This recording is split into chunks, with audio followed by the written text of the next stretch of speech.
Hello, ladies and gentlemen. Welcome back to another episode here on African Confessions. The following story that you're going to be listening to, it comes from a translation of a message that I received, and the translation of that message, it reads like this. Hello, how are you? My name is Farai, originally from Zim, and I came here to South Africa a couple of years ago. I can say that I was struggling a lot when I came here. I struggled to get a job. I could only do your piece jobs, yet I was desperate to change my life. I didn't have much back home.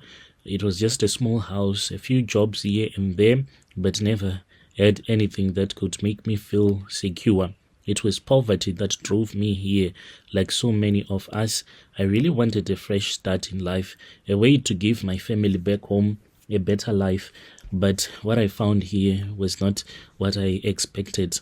So it all started when I was still back home, when I wanted to marry this other girl. So the father then said that I was too poor for his daughter. And that is how I ended up breaking up with my wife. And then after she had given birth, we tried, but then still the father said that he was going to get me arrested since the daughter was not yet 18 years old. So he said I will go to the police because this is underage. But people knew that we were in love. And then I realized that when you do not have money, no one is going to give you respect. People will only respect you once they see that you have enough money. And when I came to South Africa, I saw that the struggle was like for real. Finding work, trying to fit in, sending money home. It was not an easy life. The weight of that struggle began to suffocate me. I would hear story of other migrants, people who had somehow found a way to unlock their luck, who had met people who could help them succeed, and I started to feel that desperation settle into me. I wanted what other people had, the money. The first time that I saw a Mini Cooper, a very beautiful one, that was when I said it was far much better for me to become a ritualist if it meant that I was supposed to be a ritualist. So I kept on asking around until I met up with this other guy. This man, he has a construction company. So I asked him how he had managed to start a construction company, yet he was from Zim. He told me the processes that he followed, as well as when he got married here in South Africa. But above it all, he said that he was going to this other church. So he invited me to that church, not wanting to mention the name of that church, but I can say that a lot of things that happen in that church, they are truly satanic. They even encourage people to go and visit your sangomas. And when I started going to that church, that was when I started to have that desire to go and consult, because I wanted to know what exactly was going on with my life. And after I had gone to visit this other sangoma, I was told that there was one amongst my relatives who was using all of these charms on me, and it was far much better for me to get a Tokoloshe of my own. So I agreed to get a Tokoloshe, Brother Nashi.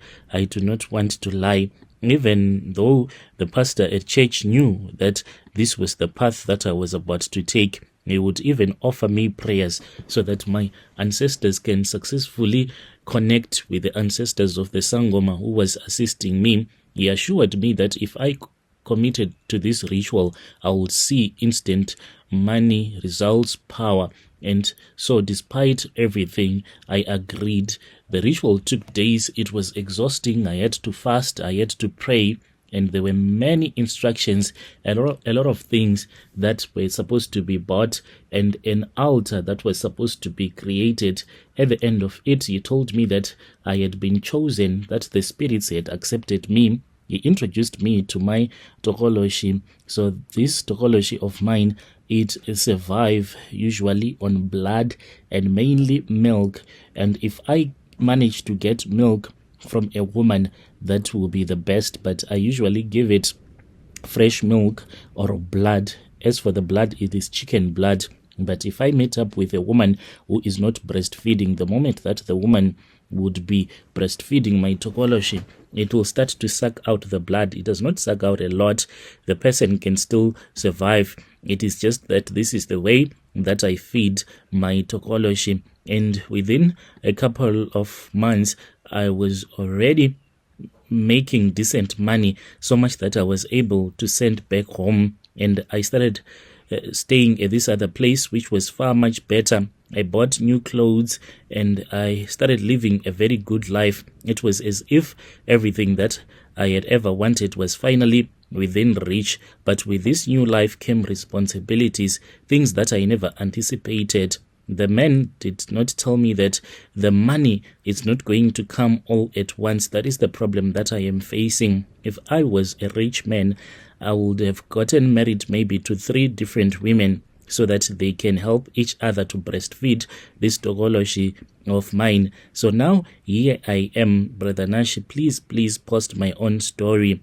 Right now I am not making a lot of money, but I can manage to take care of a woman. I am looking for a woman who is in Gauteng, willing to take on this role. I know that it sounds strange and disturbing, but please do not judge me. This is the price for the life that I have chosen.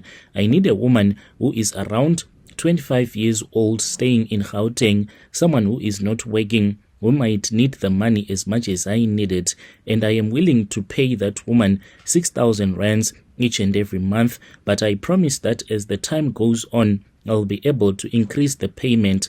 I want to find someone who understands, who knows that this that we will be doing, it is creating ritual money. I know what people might think. They might think that I am a monster, but no, I have not yet made it big. If there is anyone who is willing to assist me, your women out there, someone who does not want a job, because December is around the corner. Just picture it. If you work in November, I'll give you your 6K. Then in December, just before Christmas, I'll be able to give you another 6K. You might be able to buy yourself some clothes as well as your kids. So if there is any woman out there willing to help, willing to understand, I am here. I promise to keep my word, to support you, to make sure that you are taken care of. And with time, we can build a future together. I only want a woman who is aged 25 years, who is based in Gauteng, and is not working, a serious woman.